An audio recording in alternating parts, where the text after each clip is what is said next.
അടുത്ത സിദ്ധാന്തം ത്രിമുഖ സിദ്ധാന്തം. അപ്പോ എന്താണ് ബുദ്ധിയെ കുറിച്ചുള്ള ത്രിമുഖ സിദ്ധാന്തം പറയുന്നത്? ഇതിനെ ത്രീ ഫേസ് തിയറി എന്നും അതേപോലെ തന്നെ ഗിൽഫോർഡ് തിയറി എന്നൊക്കെ പറയാറുണ്ട്. എന്താ ഈ ഗിൽഫോർഡ് തിയറി എന്ന് പറയാൻ കാരണം? JP ഗിൽഫോർഡ് ആണ് ത്രിമുഖ സിദ്ധാന്തത്തിന്റെ ഉപജ്ഞാതാവ്. അപ്പൊ ബുദ്ധിയെ കുറിച്ചുള്ള സിദ്ധാന്തങ്ങളെല്ലാം എന്തിനായിരുന്നു ശ്രമിച്ചത്? ബുദ്ധിയുടെ ഘടന എങ്ങനെയെന്ന് പരിശോധിക്കാൻ വേണ്ടിയിട്ട്. അപ്പൊ നമ്മൾ ഏകഘടക സിദ്ധാന്തവും ദ്വിഘടക സിദ്ധാന്തവും ബഹുഘടക സിദ്ധാന്തവും ഒക്കെ പഠിച്ചതിന് ശേഷം പഠിക്കുകയാണ് ത്രിമുഖ സിദ്ധാന്തം.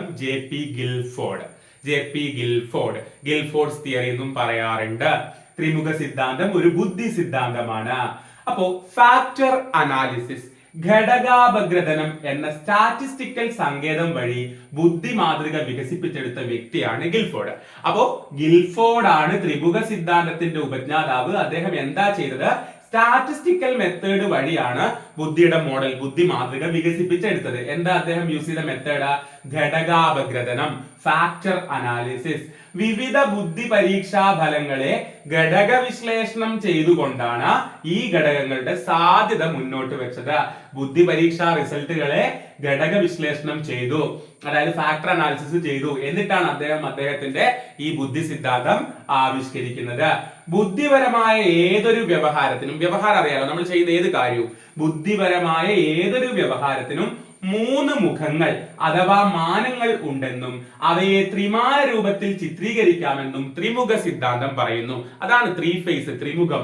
നമ്മുടെ ബുദ്ധിപരമായ ഏതൊരു വ്യവഹാരത്തിനും ഏതൊരു പ്രവർത്തനത്തിനും മൂന്ന് മുഖങ്ങളുണ്ട്, അഥവാ മൂന്ന് മാനങ്ങൾ ഉണ്ടെന്നും അവയെ ത്രിമാന രൂപത്തിൽ ചിത്രീകരിക്കാമെന്നും, 3 ഡയമെൻഷനിലായി ചിത്രീകരിക്കാമെന്നുമാണ് ത്രിമുഖ സിദ്ധാന്തം പറയുന്നത്.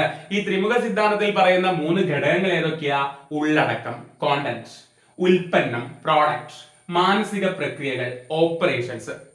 ഇത്രയാണ് ആ മൂന്ന് ഘടകങ്ങൾ എന്ന് പറയുന്നത്. നമ്മുടെ ചിന്തയുടെ മാധ്യമമായി പ്രവർത്തിക്കുന്നവയാണ് ഉള്ളടക്കങ്ങൾ. അപ്പോ നമ്മൾ ചെയ്യുന്ന ഏതൊരു പ്രവർത്തനത്തിനും ഏതൊരു വ്യവഹാരത്തിനും മൂന്ന് മുഖങ്ങളുണ്ട്, മൂന്ന് മാനങ്ങളുണ്ട് എന്ന് ത്രിമുഖ സിദ്ധാന്തം പറയുമ്പോൾ അത് ഉള്ളടക്കങ്ങളും ഉൽപ്പന്നങ്ങളും മാനസിക പ്രക്രിയകളുമാണ് അത്രയും മൂന്ന് ഘടകങ്ങൾ. നമ്മുടെ ചിന്തയുടെ മാധ്യമമായി, നമ്മൾ ചിന്തിക്കാനുള്ള മീഡിയമായിട്ട് പ്രവർത്തിക്കുന്നത് എന്തോ അതാണ് ഉള്ളടക്കം. നമ്മുടെ ചിന്തയുടെ മാധ്യമമായി പ്രവർത്തിക്കുന്നത് എന്തോ അതാണ് ഉള്ളടക്കങ്ങൾ. ഇവ ആവിഷ്കരിച്ചിരിക്കുന്ന ആശയങ്ങളാണ് ഉൽപ്പന്നങ്ങൾ. അപ്പൊ ഉള്ളടക്കങ്ങളും ഉൽപ്പന്നങ്ങളും എന്താണ്? കോണ്ടന്റ്സും പ്രോഡക്ട്സും നമ്മുടെ ചിന്തയുടെ മാധ്യമമായി, ചിന്തിക്കാനുള്ള മീഡിയമായി പ്രവർത്തിക്കുന്നവയാണ് ഉള്ളടക്കങ്ങൾ, കോണ്ടന്റ്സ്. എന്നാൽ ഇവ ആവിഷ്കരിച്ചിരിക്കുന്ന ആശയങ്ങളാണ് ഉൽപ്പന്നങ്ങൾ.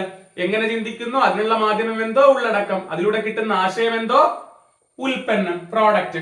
ഇനി ഉള്ളടക്കവുമായി ബന്ധപ്പെട്ട ഘടകങ്ങൾ, ഫസ്റ്റ് പറയുന്ന ഉള്ളടക്കവുമായിട്ട് ബന്ധപ്പെട്ട ഘടകങ്ങൾ എന്തൊക്കെയാണ്? നമ്മുടെ ചിന്തയുടെ മാധ്യമമായി, മീഡിയമായി പ്രവർത്തിക്കുന്ന ഉള്ളടക്കവുമായി ബന്ധപ്പെട്ട ഘടകങ്ങൾ: കാഴ്ച, വിഷ്വൽ ഓർ ഫിഗറൽ; ശ്രവ്യം, ഓഡിറ്ററി; പ്രതീകം, സിംബോളിക്; അർത്ഥം, സെമാന്റിക്; വ്യവഹാരം, ബിഹേവിയറൽ.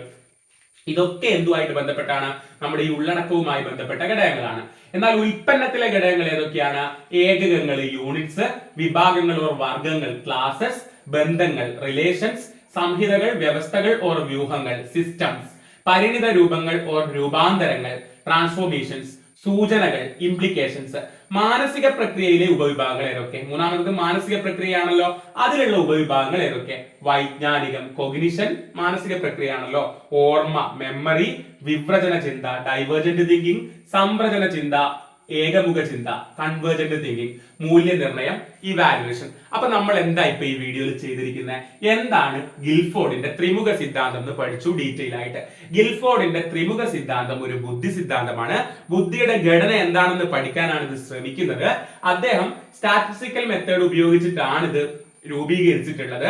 അപ്പൊ പറയുന്നത് ബുദ്ധിപരമായ ഏതൊരു വ്യവഹാരത്തിനും ഏതൊരു ബിഹേവിയറിനും മൂന്ന് മുഖങ്ങൾ അഥവാ മാനങ്ങൾ ഉണ്ടെന്നാണ് പറയുന്നത്. ത്രിമുഖ സിദ്ധാന്തത്തിൽ മൂന്ന് ഘടകങ്ങൾ ഏതൊക്കെയാ? ഉള്ളടക്കങ്ങള്, ഉൽപ്പന്നങ്ങള്, മാനസിക പ്രക്രിയകള്. ഉള്ളടക്കം, കോണ്ടന്റ്സ്; ഉൽപ്പന്നം, പ്രോഡക്ട്സ്; മാനസിക പ്രക്രിയ, ഓപ്പറേഷൻസ്. അപ്പൊ നമ്മുടെ ചിന്തയുടെ മാധ്യമമായിട്ട് പ്രവർത്തിക്കുന്നവയാണ് ഉള്ളടക്കങ്ങൾ. അപ്പൊ ഈ ഉള്ളടക്കവുമായി ബന്ധപ്പെട്ട ഘടകങ്ങൾ, നമ്മുടെ ചിന്തയുടെ മാനമായിട്ട് പ്രവർത്തിക്കുന്നത് ആരൊക്കെയാ? കാഴ്ച, കേൾക്കുന്നത്, പ്രതീകം, അർത്ഥം, വ്യവഹാരം, ഇതൊക്കെ തന്നെ. ഇനി ഇവ വഴി നമുക്ക് ആവിഷ്കരിച്ചെടുക്കുന്ന ആശയങ്ങളാണ് ഉൽപ്പന്നങ്ങൾ. അപ്പൊ ആവിഷ്കരിച്ചെടുക്കുന്ന ആശയങ്ങൾ എന്താ? പല യൂണിറ്റ്സ് ഉണ്ട്: ഏകകങ്ങള്, വിഭാഗങ്ങള്, വർഗങ്ങള്, ബന്ധങ്ങള്, സംഹിതകള്, വ്യവസ്ഥകള്, വ്യൂഹങ്ങള്, പരിണിത രൂപങ്ങൾ ഇതൊക്കെ ഉണ്ടാക്കിയെടുക്കുന്നതല്ലേ, രൂപാന്തരങ്ങൾ, സൂചനകൾ, അങ്ങനെ. ഇനി മാനസിക പ്രക്രിയകൾ എന്തൊക്കെയാ വരുന്നത്? ചെയ്യുന്ന പ്രക്രിയയിൽ വൈജ്ഞാനികം, കൊഗ്നിഷൻ, ഓർമ്മ ഇതൊക്കെ വെച്ചിട്ടാണ് ചെയ്യുന്നത്. വിഭ്രജന ചിന്ത, സംവ്രജന ചിന്ത, മൂല്യനിർണയം ഇതൊക്കെയാണ് വരുന്നത്. ഓക്കെ, അപ്പൊ ഇത് മനസ്സിലായിട്ടുണ്ടാവും വിചാരിക്കുന്ന. ബാക്കി നമുക്ക് അടുത്ത ക്ലാസ്സിൽ നോക്കാം. കൂടുതൽ ക്ലാസ്സുകൾക്കായിട്ട് ഈ ചാനൽ സബ്സ്ക്രൈബ് ചെയ്യുക.